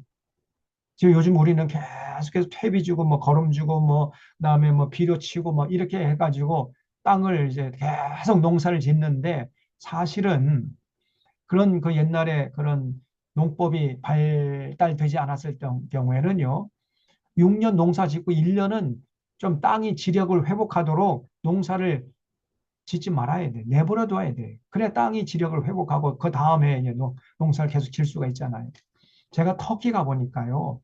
터키는 땅이 너무 높습니다. 땅덩어리가. 그래서 정부에서 농민들에게 3분의 1씩만 농사 짓게 해요. 그 땅 면적을 딱 이렇게 구분해가지고 3년 이제 주기로 돌아가는데 3분의 2는 농사를 짓지 않도록 해요. 휴경지로 만들고 3분의 1만 농사 지어요. 그 농사 짓지 않는 해에 그 농민들은 정부에서 보조금을 줍니다. 그래서 이 사람이 이제 농사를 지면은 그 다음에는 이 사람 농사 짓지만 이 사람이 농사 지어요. 이렇게 해가지고 3년 주기로 농사 짓도록. 그래서 2년 동안은 땅도 쉬게 하라는 것입니다. 터키 정부가 그렇게 하더라고요. 한꺼번에 다 농사 지으면 농산물이 너무 많이 생산돼가지고 터키가요, 대륙입니다. 그리고 땅이 기름져요. 근데 우리나라는 참 우리나라 민족은 근면한데 그리고 솜씨도 좋은데 불행한 것이 땅덩어리가 너무 좁아요. 이 좁은 땅덩어리에서 제 코딱지만 해가지고 서로 티격태격 땅 따먹기 지금 싸움하고 있잖아요. 서로 티격태격 그냥 하면서 땅값이 또 얼마나 비싼지 모릅니다. 근데 터키는 땅이 기름질 뿐 아니라 너무나 땅이 넓어요. 참 부럽습니다. 터키 가보면은. 그래서 이제 안식년이 되면은 농사 짓지 말고 쉬어라. 그리고 빚도 면제 주라는 거예요. 빚.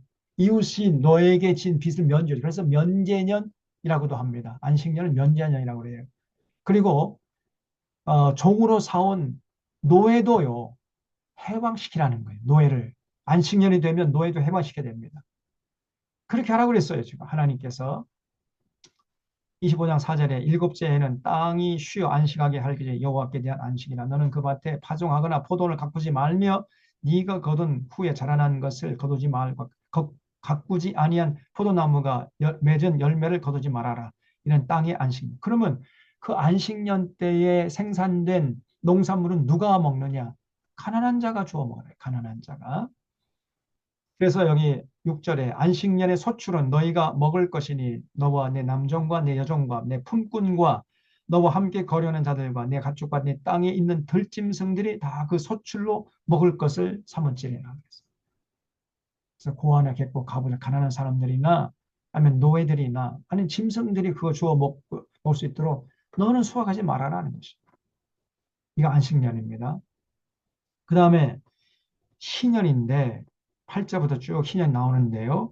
희년은 뭐냐면은 안식년이 7번 지난 그 다음 해. 그럼 안식년이 7년마다 한 번 있으니까 7년이 7번 지나면 49년이죠. 49년 그 다음에면 50년째 되는 해. 이걸 희년이라고 그래요. 희년이 되면은 안식년이 했던 것을 다 한 다음에 한 가지 더 해야 돼. 그게 뭐냐면은 토지도 원주인에게 돌려주라는 거예요. 토지까지도.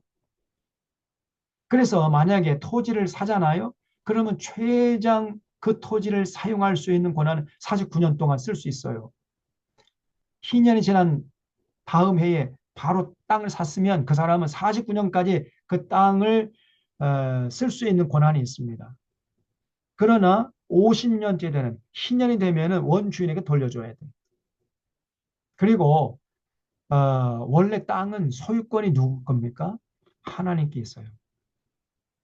땅은 그래서 여기 23절 보세요. 25장 23절. 토지는 영구히 팔지 말 것은 영원한 소유권 없다는 거예요. 우리에게. 영원한 소유권은 하나님께 있습니다. 하나님 거예요. 단지 우리는 사용권, 이용권만 50년 동안, 최장 49년 동안 이용할 수 있는 그 이용권이나 사용권이 있을 뿐이지 영원 무궁토록 저 땅은 내 것이다. 소유권 없습니다. 기독교적으로 보면은. 근데 지금 우리나라는 뭐 이 자본주의 사회 속에서 한번 땅 사면은 뭐 죽어 죽을 때까지 땅 소유권을 이제 자기가 주장할 수 있지 않아요? 그리고 이제 그거를 또 상속을 하면은 자손 대대로 그 땅을 이제 소유할 수가 있게 되는 거죠. 기독교적으로 말하면은 사실 소유권은 하나님께 있습니다. 근데 이렇게 하는 그런 나라도 있어요. 다른 나라들, 어떤 나라 보면은 사용권, 이용권만 있지 소유권은 정부에, 나라에 있습니다. 나라가 가지고 있어요. 사실은 그것이 기독교적인 겁니다. 그래서 만약에 토지를 살 때에도 그 토지 값을 어떻게 매기냐면은 지금부터 계산해 가지고 희년까지의 연수가 얼마나 남았느냐. 희년까지 연수가 많이 남았으면 좀 땅값이 비싸질 것이고, 희년까지 연수가 뭐 가까이 됐으면 땅값은 이제 싸지겠죠. 왜냐하면 조금 쓰다가 돌려줘야 되니까 원주인에게. 그렇게 해서 값을 매겨가지고 사고 팔라는 거예요. 그래서 여기 10절에 보면 너희는 50년째 해를 거룩하게 하여 그 땅에 있는 모든 주민을 위하여 자유를 공포하라. 이 해는 너희에게 희년이 너희는 각각 자기의 소유지로 돌아가며. 원래 땅 주인에게 돌려줘야 돼. 각각 자기의 소유지로 돌아가며 각각 자기의 가족에게로 돌아갈지니 이 50년째 해는 너희의 희년이니 너희는 파종하지 말며 스스로 난 것을 거두지 말며 가꾸지 아니한 포도를 거두지 말아라. 이는 희년이 너희에게 거룩함이니라. 너희는 밭의 소출을 먹으리라. 그래서 이 희년에는 13절 너희가 각기 자기 이웃의 소유지로 돌아갈지라.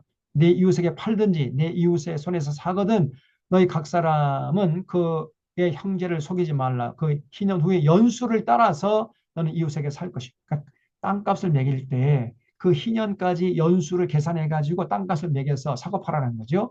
그도 소출을 얻을 연수를 따라서 내게 팔 것인즉 연수가 많으면 땅값이 비싸지겠죠. 너는 그것의 값을 많이 매기고 연수가 적으면 너는 그것의 값을 적게 매길지니 곧 그가 소출의 다소를 따라서 내게 팔 것이라. 너희 각 사람은 자기 이웃을 속이지 말고 내 하나님을 경외하라. 나는 너희의 하나님 여호와니라.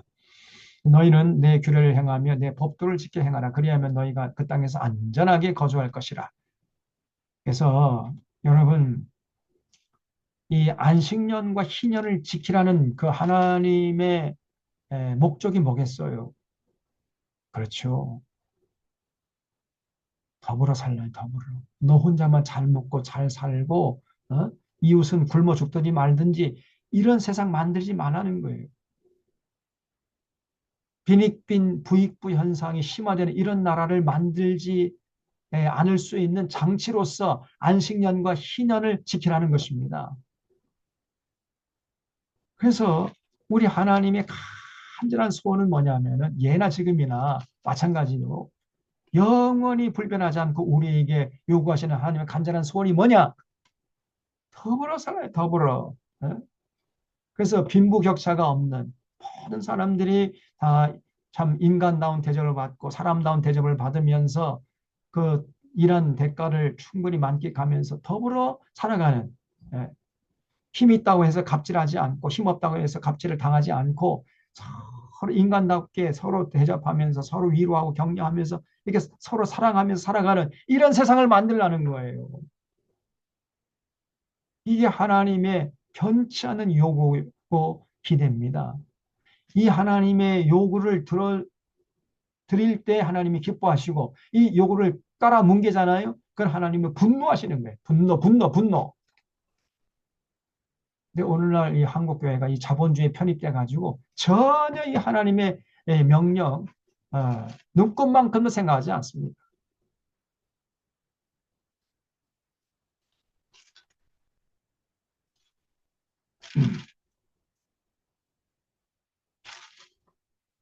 어, 여기 35절 보면은 네 형제가 가난하게 되어 빈손으로 내 곁에 있거든 너는 그를 도와 거류민이나 동거인처럼 너와 함께 생활하게 하되. 그래서 가난한 형제가 있으면은 그 동포는 네 집에 같이 머물게 하면서 같이 네 식구들처럼 같이 먹고 살게 하라는 거예요. 내 동거인처럼 너와 함께 생활하게 하되 너는 그에게 이자를 받지 말. 만약에 돈 꿔주잖아요. 동포에게는 이자 받으면 안 됩니다. 이방인에게는 뭐 적당한 이자 받아도 되지만은 동족들에게는 돈 꿔주고 이자 노릇 하면 안 된다는 거예요. 내 형제에게는 이자 받지 말고 내 하나님 여호와를 경외하여 내 형제로 너와 함께 생활하게 할 것인즉 너는 그에게 이자를 위하여 돈을 꿔주지 말고 이익을 위하여 내 양식을 꿔주지 말라. 나는 너희 하나님이 되며 또 가난한 땅을 너희에게 주려고 애굽 땅에서 너희를 인도하여 낸 너희 하나님 여호와니라. 근데요, 오늘 한국 교회 안에 보면은요, 믿는 사람들끼리 한 교회 안에서 서로 돈을 꿔주고 그리고 이자 받아먹고 그래요. 그리고 이자 왜 안 주냐? 그리고 뭐 원금 왜 또 안 갚느냐? 막 서로 치고받고 싸우고 그러다가 이제 법정 다툼하고 이런 짓을 하고 있습니다. 한국 교회가. 예. 여러분 꼭 만약에 같은 교우들끼리 돈을 꿔달라고 하는 것도 조심스럽게 해야 되고 만약에 돈을 꿔달라고 그러면은 절대 꿔준 다음에 이자 받으면 안 됩니다.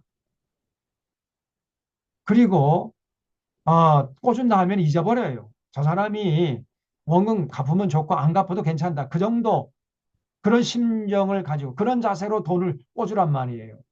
그래도 여러분들 돈을 꿔줘도 넉넉하게 꿔줄 거 아닙니까? 아니 돈이 없으면 못 꿔주는 거지 뭐. 돈을 꿔준 다음에 또 왜 이자 안 주느냐, 뭐 원금 왜 안 갚느냐, 그래가지고 서로 의가 상하고 막 서로 시기하고 질투하고 말이죠. 이런 짓을 하지 말라는 거예요.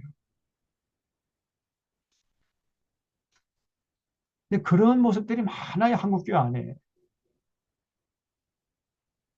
제가 전에 서울에서 목회할 때에도 교회 안에서 서로 권사 장로들이 서로 돈 꿔주고 이자 받아먹고 막 이러다가 교회가 뭐 서로 상처받고 서로 막 그 낙심하고 그런 사람들을 많이 봤습니다. 시험에 빠지고 말이에요. 교회 나오느니 마느니 뭐 기가 막 전혀 성경을 모르고 있잖아요. 하나님께서 뭘 요구하시는지 몰라요. 그래서 너는 그에게 이자를 위하여 돈 꿔주면 안 됩니다. 고리대금은 하나님이 분노하시는 거예요. 아니 100만 원 꿔주고 한 달 후에 이자가 100만 원이야 또. 그 돈을 갚지 못하면 이자 내지 못하면 그 장기 팔아라. 이런 자들이요.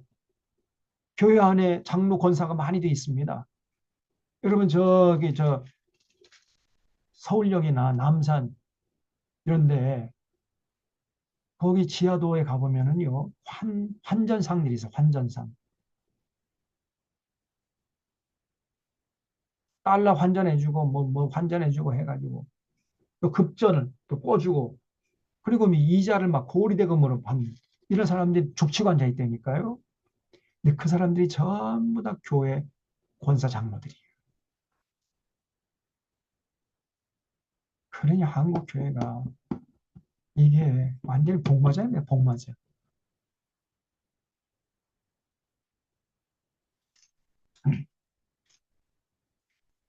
이런 기득권자들이 이미 한국 교회를 다 점령했어요. 한국 교회를 점령하고 한국 교회 주도권을 다 쥐고 있고 당회를 점령하고 있습니다. 그래가지고 이런 얘기를 못 해요. 이런 설교를 못 해버립니다. 그런 설교 때는 당장 그 목사 쫓겨나는 거죠. 그 원천적으로 그런 정신이 올곧게 박혀 있는 목사는요, 청빙을 안 해버립니다.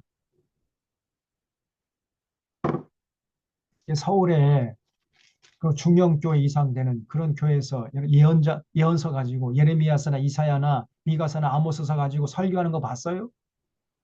절대 설교 못 합니다.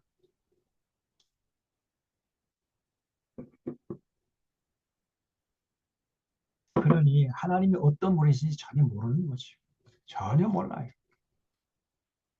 그저 예수 믿고 우리 구원받아도 젠장 천국은 따놓은 당상이다.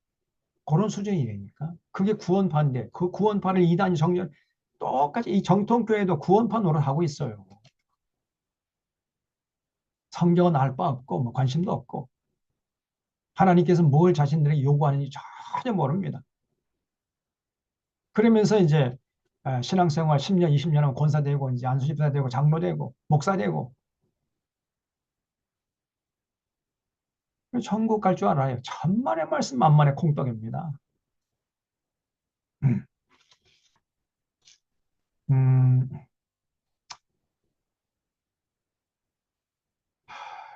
참 기가 막힌 일이죠.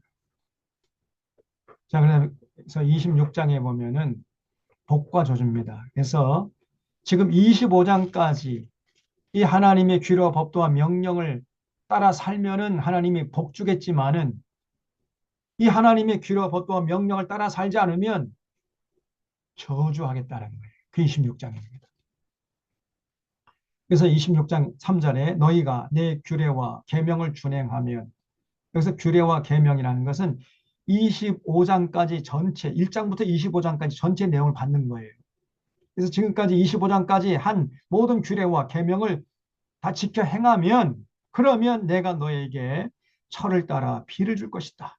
땅은 그 산물을 내고 밭의 나무는 열매를 맺을 것이다. 너희의 타작은 포도 딸 때까지 미치면 너희의 포도 따는 것은 파종할 때까지 미치리. 너희가 음식을 배불리 먹고 너희 땅에서 안전하게 거주하리라. 내가 그 땅에 평화를 줄 것인즉 너희가 누울 때 너희를 두렵게 할 자가 없을 것이며 내가 사나운 짐승을 그 땅에서 제거해야 할 것이고 칼이 너희의 땅에 두루 행하지 아니할 것이며 너희의 원수들을 쫓으리니 그들이 너희 앞에서 칼이 엎드러질 것이라. 또 너희 다섯이 백을 쫓고 너희 백이 만을 쫓으리니 너희 대적들이 너희 앞에서 칼이 엎드러질 것이며.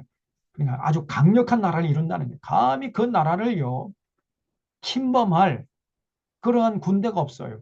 언제?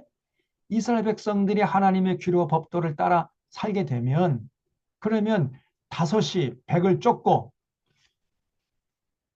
백이 만을 쫓을 것이다. 강력한 나라가 된다는 거예요. 감히 그 나라를 넘볼 수가 없다는 거야, 열방들이.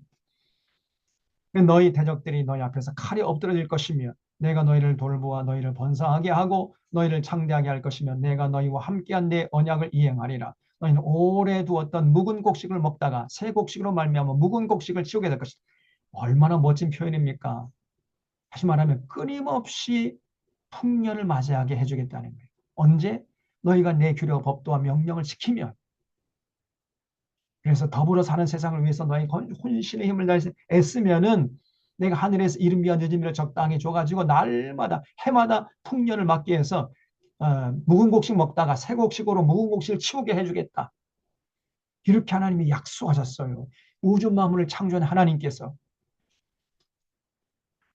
그래서 너희는 오래 두었던 묵은 곡식을 먹다가 새 곡식으로 말미암아 묵은 곡식을 치우게 될 것이며 내가 너희 성막을 너희 중에 세우니 내 마음이 너희를 싫어하지 아니할 것이고 나는 너희 중에서 행하여 너희 하나님이 되고 너희는 내 백성이 될 것이니라. 나는 너희를 애굽 땅에서 인도해 내어 그들에게 종된 것을 면하게 한 너희 하나님 여호와니라. 내가 너희의 멍에의 빗장을 부수고 너희를 바로 서서 걷게 했느니라.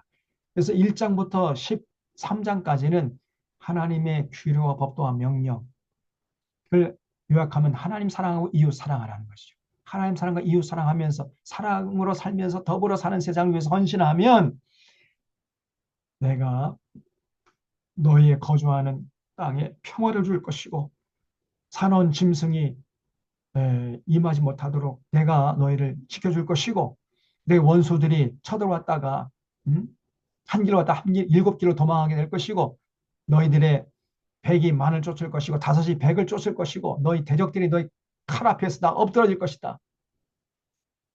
오래 두었던 묵은 곡식을 먹다가 새 곡식으로 말하면 묵은 곡식을 치우게 해주겠다.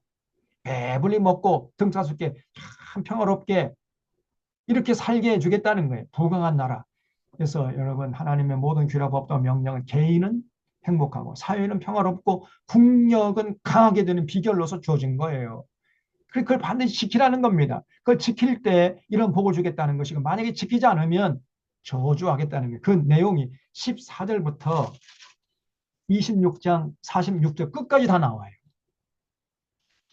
14절부터 26장 끝까지가 만약에 내가 너희들에게 명령한 이 규례와 법도 행복, 너희들의 생명과 평안을 위한 이 법을 너희들이 안 지키면 너희들은 저주받을 거예요.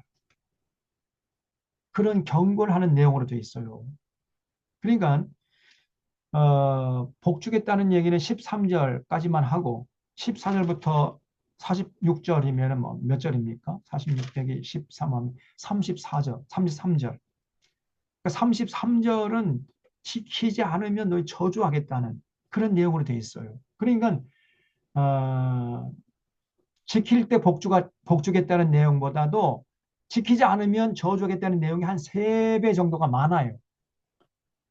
여기서 알 수 있는 게 뭐죠? 벌써 하나님 마음이 걱정이 되는 거예요.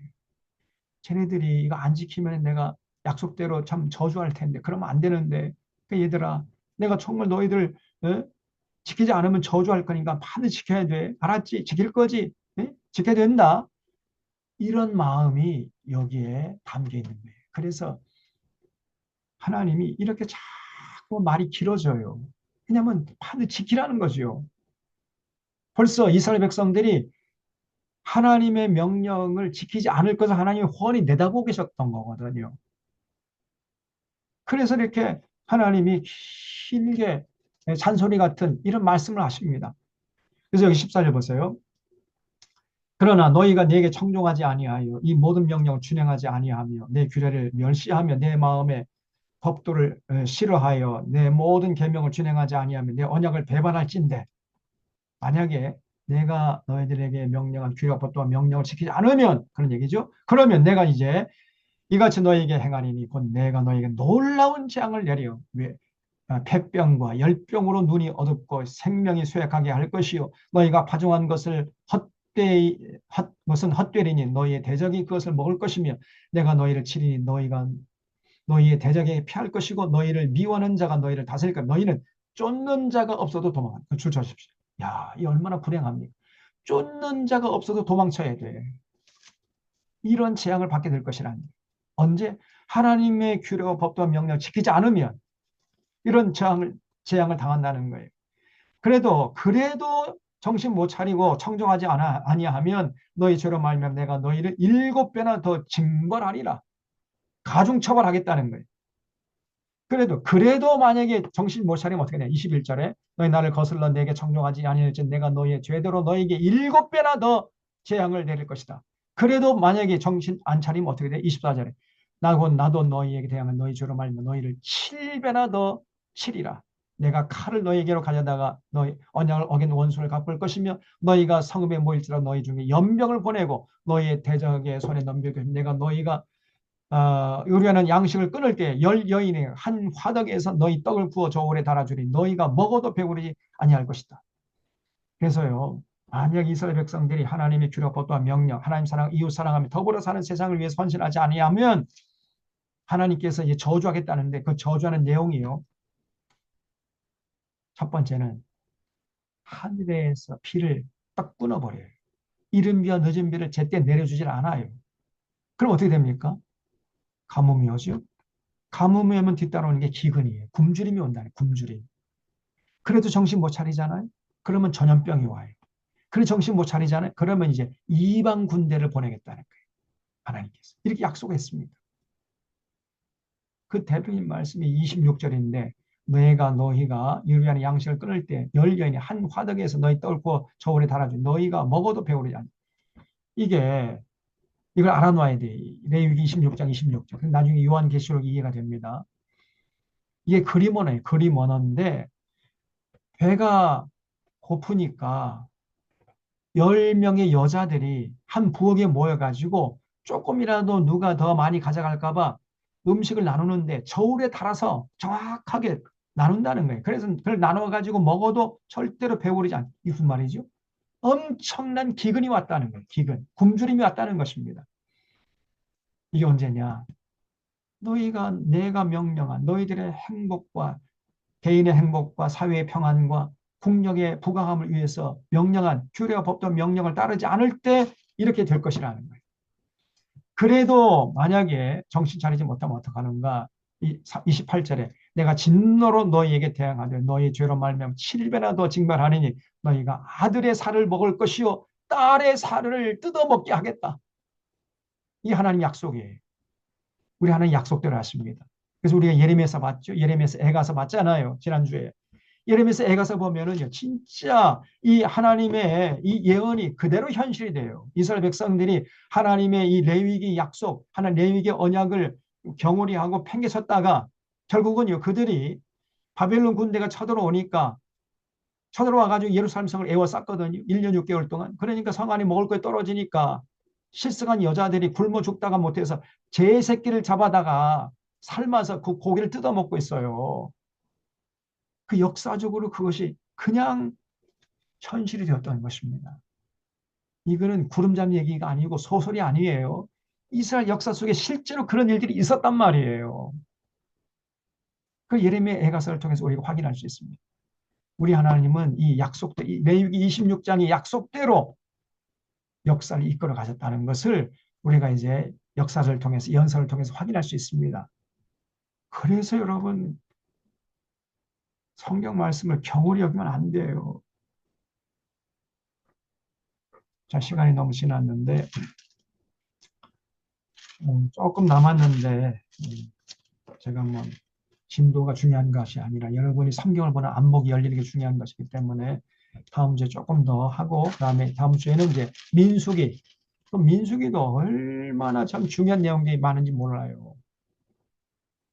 여러분 기대를 가지시고 다음 주 또 좀 참여해 주시기 바랍니다. 자, 기도하고 이 정도로 오늘 정리하도록 하겠습니다. 하나님 아버지, 레위기를 살펴보면서 결국은 레위기의 모든 언약, 이스라엘 백성들의 행복과 사회의 평안과 국력의 부강함을 위해서 주신 하나님의 사랑이 담뿍 담겨 있는 말씀이라는 것을 알게 되었습니다. 당시의 이스라엘 백성들이 이 하나님의 사랑이 담뿍 담긴 규례, 법도와 명령을 지켰어야 되는데 결국은 이들이 가나안 땅에 들어가서 그 하나님의 명령과 규례와 법도를 헌신짝처럼 벗어 던지는 바람에 결국은 그 레위기에서 약속한 대로 기근이 오고 가뭄이 오고 전염병이 돌고 또 국력이 약해져 가지고 이방 군대가 쳐들어와 가지고 수많은 사람들이 굶어 죽고 전염병에 걸려 죽고 또 칼에 맞아 죽고 포로로 잡혀가고 이런 끔찍한 역사를 기록하는 모습을 봤습니다. 하나님, 우리가 이 땅에 사는 날 동안까지 신앙의 열정을 하나님과 맺은 그 언약 최선을 다해서 마음에 새기고 실천하는, 더불어 사는 세상을 위해서 앞장서는 이런 진정한 믿음의 소유자들 다 되게 하여 주시옵소서. 나 혼자만 잘 먹고 잘 살고 내 사업이 잘 되는 것, 여기에 관심을 가지고 살아가는 이런 천박한 신앙인이 아니고 어떻게 하면 우리나라가, 우리 모든 이 동시대 사람들이 더불어 행복하게 살아갈 것인가, 여기에 관심을 갖고 기도하고 앞장설 수 있는 참된 믿음의 소유자들 다 되게 하여 주시옵소서. 사랑하는 우리 자손의 교회, 이 자리에 머릿속에 모든 죄의 백성들 주님께 온전히 부탁드리옵고 예수님의 이름으로 기도하옵나이다. 아멘. 예, 여러분 한 시간 동안 수고하셨습니다. 경청해 주셔서 감사드립니다. 수고하셨습니다. 고맙습니다. 한 주간 또 잘 보내시고 감사합니다. 다음 주에 또 뵙도록 하겠습니다. 수고하셨습니다. 안녕히 가세요. 네, 고맙습니다. 말씀습니다.